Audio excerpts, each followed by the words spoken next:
Hi and welcome to One Week at a Time. My name's Brett Burden. Today I want to talk to you about psychometric profiling.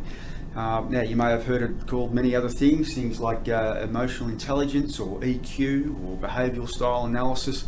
Many different names out there, but it all pretty much means the same thing. The other thing is we utilise a system called DiSC to process the data that we need. Now there's lots of different programs around also.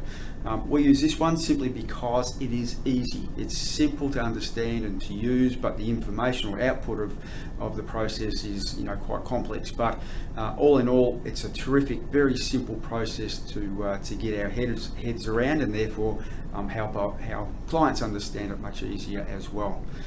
So today I'm not going to go into too much detail about the outputs and what you're looking for, because we're going to have to do this over a couple of sessions because there's so much involved in this, and even then I'm not going to get it all out. I just want to give you enough information to get you hungry about it to actually go and look into it for yourselves. And you can certainly, as I always say, we have workshops on all of our subjects, so if you're interested in getting some more detail and understanding how DiSC works or emotional intelligence, then give us a yell.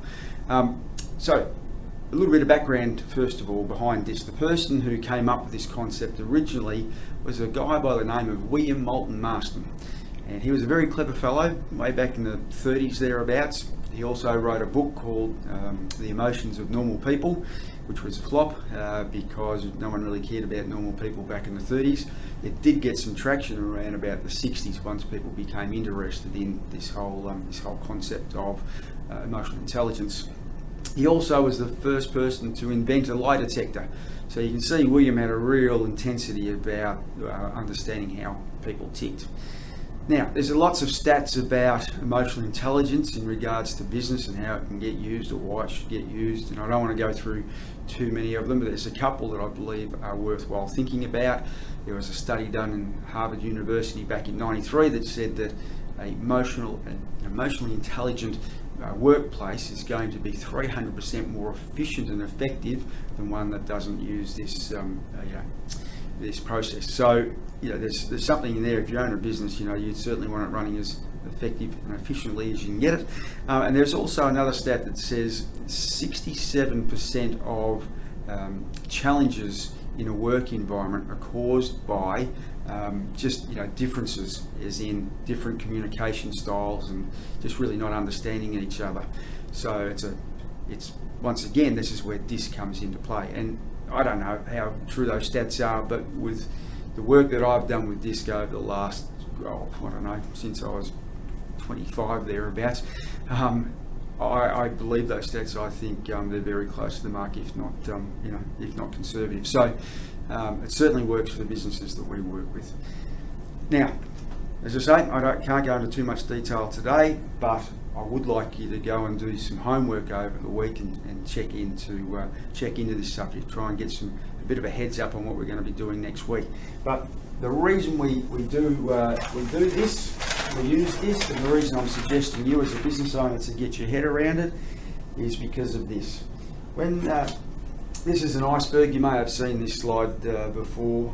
Many people use this one for all sorts of different reasons, but the reason I'm using it today is, iceberg, waterline. What we actually get to see of people is this area up here. It takes a long time to get to understand, their beliefs and identities and so on. So, and when you first meet somebody, it's you're not going to get this information. So what we're looking for at least is a bit of a heads up here.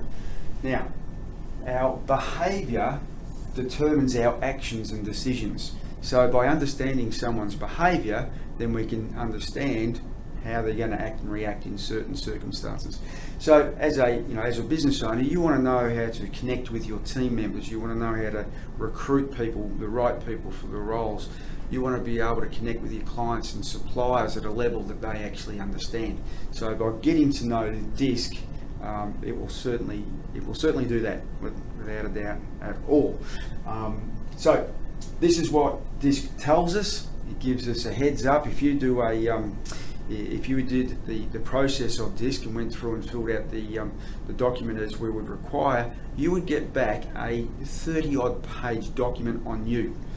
on how you act in certain circumstances, and how you are going to react when different things are happening around you. So that's probably the first step. If you wanted to follow up DiSC, the first thing you should do is give us a yell and get us to do a DiSC for you and have a read about yourself, and you will find it incredible. I promise you, you will be amazed with the output and just how accurate the report is on you. But the great thing about it is, of course, it gives you your strengths, but it also talks about those areas of weakness that you should be looking at modifying, so that you're going to be able to relate to more and more people.